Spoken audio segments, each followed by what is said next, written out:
Let me tell you something about the market that most traders learn too late. I was 14 years old when I first walked into a brokerage office in Boston. I had no money, I had no connections, I had no teacher. What I had was curiosity, and I had eyes, sharp eyes, eyes that could stare at the ticker tape for hours and see things that other people walked right past. Back then, I worked as a board boy. My job was simple. I posted the stock prices on a chalkboard as the numbers came in off the ticker. Every day, hour after hour, price after price. Most boys in that room saw numbers. I saw something else. I saw behavior. I saw the market breathing. I saw it hesitate. I saw it accelerate. I saw it lie, and then I saw it tell the truth. I started writing those numbers down in a small notebook, not to brag, not to show anyone.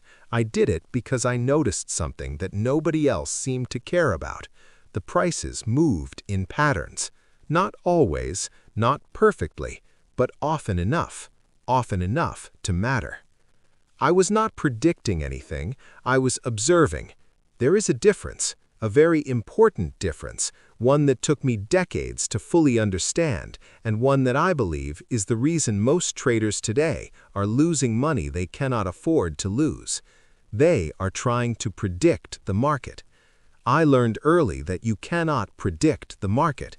What you can do is read it, and reading the market is an entirely different skill.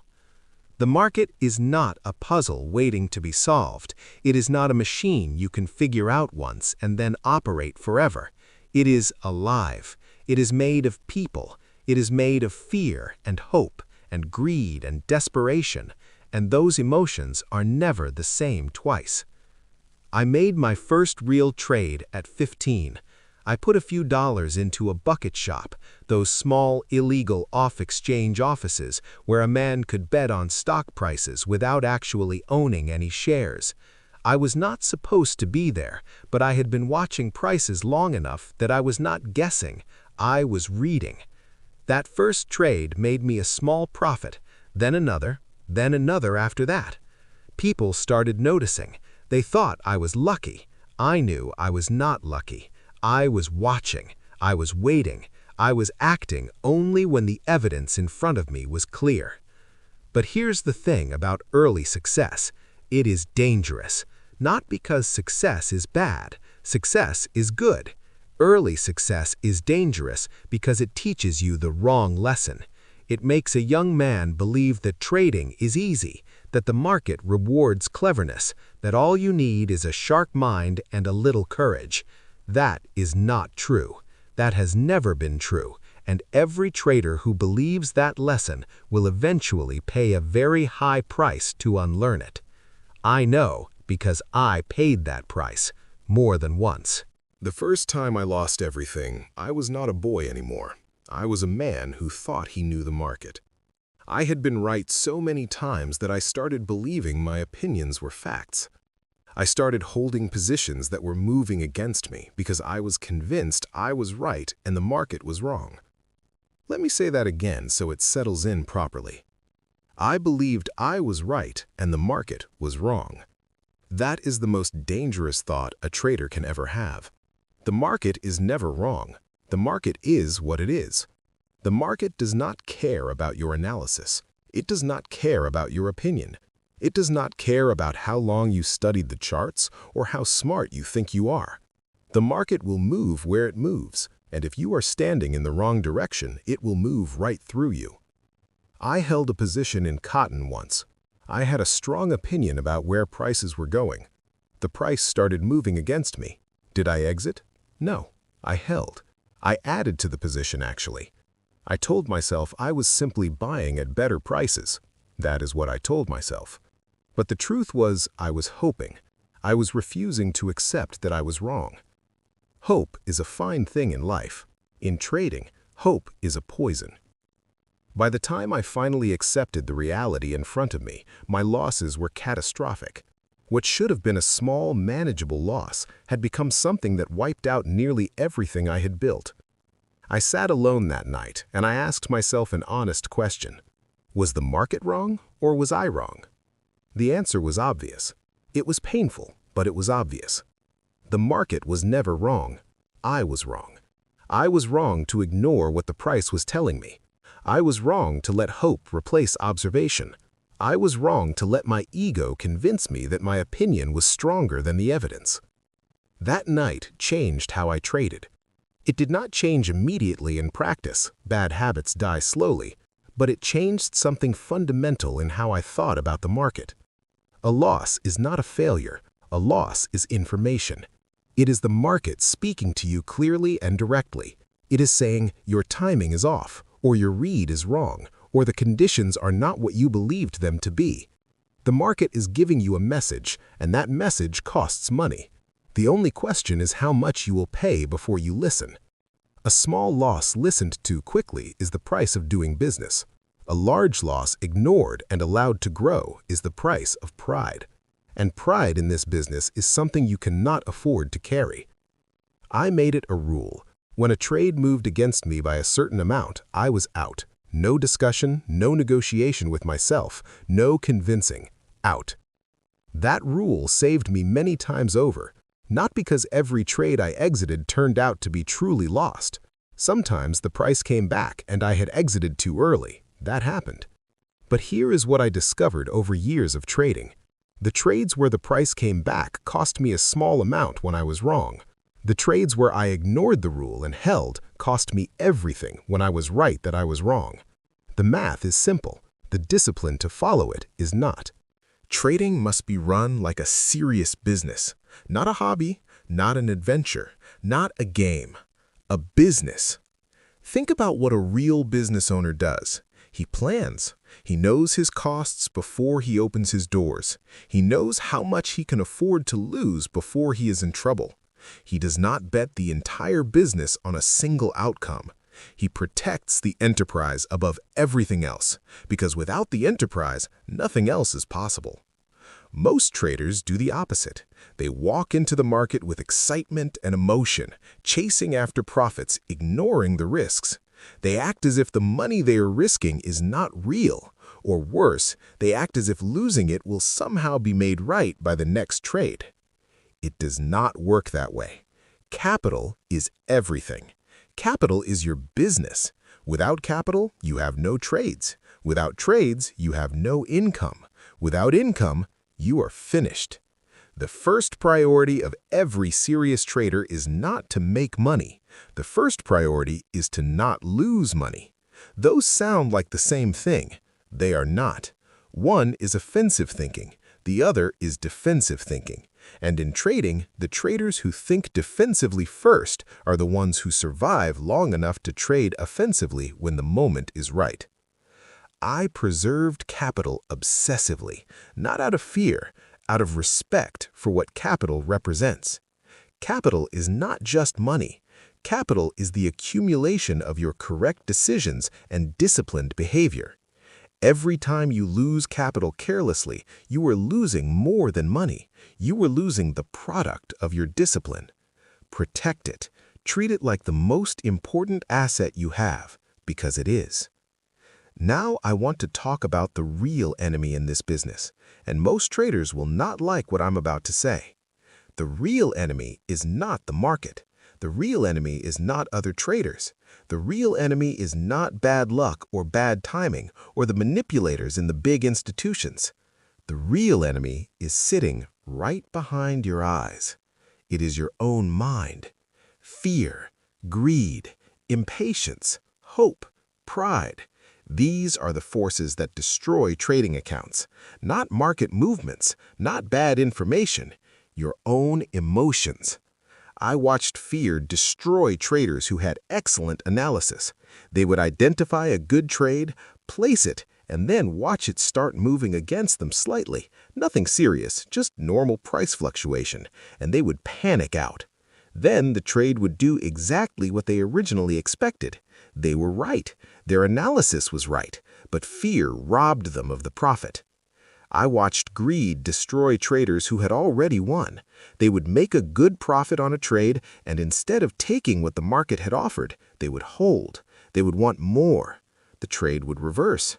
The profit would shrink, then disappear, then turn into a loss. And the same trader who was up nicely would end the day down simply because greed refused to accept a reasonable reward. Impatience is perhaps the worst of them all. Impatience causes traders to act before conditions are ready. They see something moving and they jump in, not because the opportunity is clear, but because they cannot stand the feeling of sitting still. They need to be in a trade. Sitting on the sidelines feels like doing nothing. And so they trade when they should be watching, and they lose when they should have been patient. Revenge trading is another one. A trader takes a loss, it stings. He wants to get that money back, right now, today. He goes back into the market immediately, not with a clear head, not with careful analysis, but with anger. He is not trading the market at that point. He is fighting the market. And the market does not fight. It simply moves. And if you are fighting instead of observing, you will lose again and again until there is nothing left to lose. The market does not know you exist. It does not care about your feelings. It is not targeting you. It is not trying to hurt you. Every loss you take due to emotion is entirely self-inflicted. That is a hard thing to accept, but accepting it is the beginning of real improvement. The trader who controls his emotions will outlast every trader who does not, every single time. Let me tell you about patience. Most people understand patience as waiting, simply waiting. That is not what I mean. Patience in trading is an active skill. It requires intense focus. It requires discipline. It requires you to sit with uncertainty and discomfort and not act. I would sometimes go weeks without making a significant trade. People who knew me would ask why I was not trading. I would tell them, the conditions are not right. They would look at me as if I was being foolish. The market was moving every day. There were prices changing every hour. How could the conditions not be right? But they misunderstood what I was looking for. I was not looking for movement. Movement is everywhere. I was looking for clarity. I was waiting for a moment when the evidence was so clear, so strong, so undeniable, that acting on it felt less like a decision and more like a confirmation of something that was already happening. That kind of moment does not arrive every day. Sometimes it does not arrive for weeks. And the trader who cannot sit still during those quiet weeks will force trades that are not ready, and he will pay for that impatience. I had a rule I followed strictly. I never acted on what I thought the market would do. I acted on what the market was already doing. That is a very important distinction. Thinking about what might happen is opinion. Acting on what is already happening is observation. One is speculation, the other is discipline. When a stock was moving strongly in one direction with clear confirmation behind it, that was when I would act, not before, not when I thought it was about to move, not when someone told me it was about to move, only when the price itself was already showing me in unmistakable terms that something real was happening. That is patience, not idleness, alert, focused, disciplined waiting. I want to talk about something I spent a great deal of time studying, the rhythm of the market. Every market has a rhythm. It does not move randomly, even though it can feel that way to someone who is not watching carefully. There are periods of quiet. There are periods of accumulation, where the big positions are being built slowly and silently. Then there are periods of movement, where the price breaks in one direction with conviction. The trader who cannot tell the difference between these phases will be confused most of the time. He will be active when the market is quiet, and he will hesitate when the market is moving. He is always one step behind. I studied price behavior the way a scientist studies a natural phenomenon, not to control it, not to outsmart it, but to understand it deeply enough that I could recognize the signs of what was about to unfold. When a stock had been flat for a long time and then began to move, I watched very carefully. How it moved mattered. Did it move with strong volume? Did it hold the move? Did it retreat only slightly before pushing forward again? These were signals, not guarantees, but significant signals that something real was beginning. When those signals appeared clearly, that was the moment to act. And when I acted at those moments, I was not guessing. I was confirming what the market was already showing me.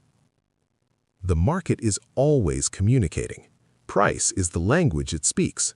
Most traders do not listen.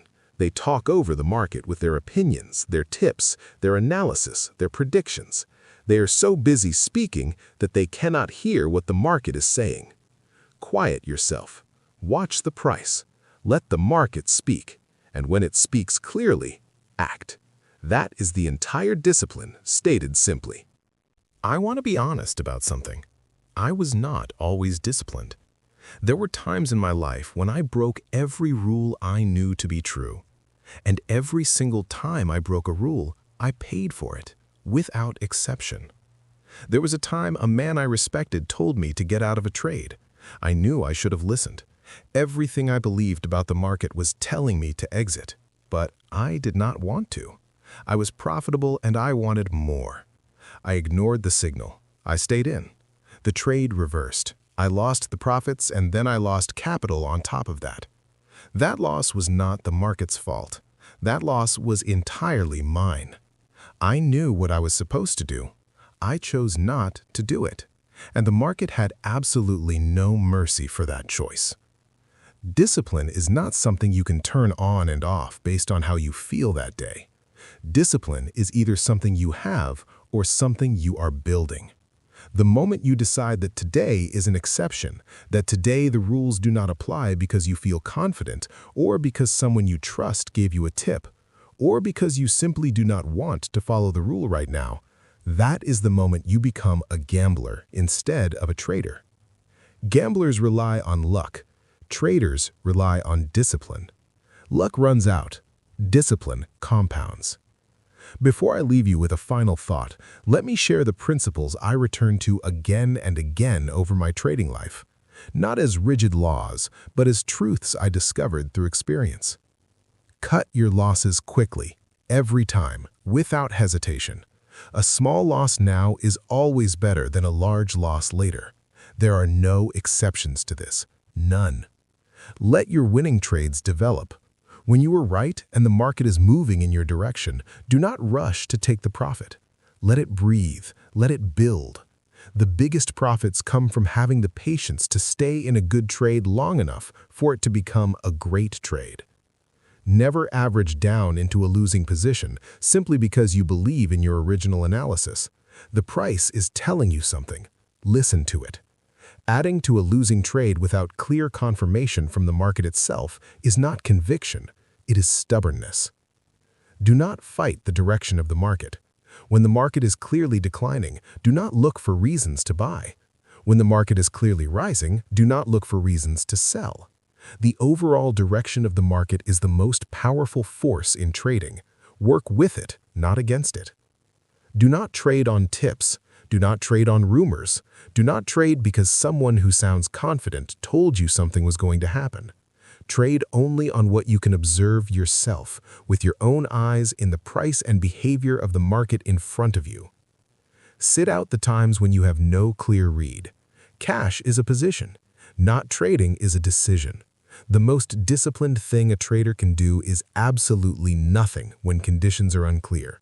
Preserve the capital. Wait for clarity. Act when the evidence is undeniable. Keep records. Know exactly what you have done, why you did it, and what the result was. A trader who does not study his own history is doomed to repeat it. Every loss contains a lesson. Every winning trade contains a reminder. You must know both intimately. I have had a long and complicated trading life. I made fortunes. I lost fortunes. I rebuilt from nothing more than once. I experienced failure so complete that most men would have walked away permanently. I did not walk away. I went back to the ticker tape, back to the price, back to the fundamentals of what I knew to be true. And every time I went back to those fundamentals, observation, discipline, patience, capital preservation, I found my footing again. I am telling you this not to impress you. I am telling you this because the market you are trading today is not so different from the market I traded a century ago. The instruments are different, the technology is different, the speed is different, but the human beings on the other side of every trade are the same. They feel the same fear, they act on the same greed, they make the same mistakes driven by the same emotions, which means the same principles apply.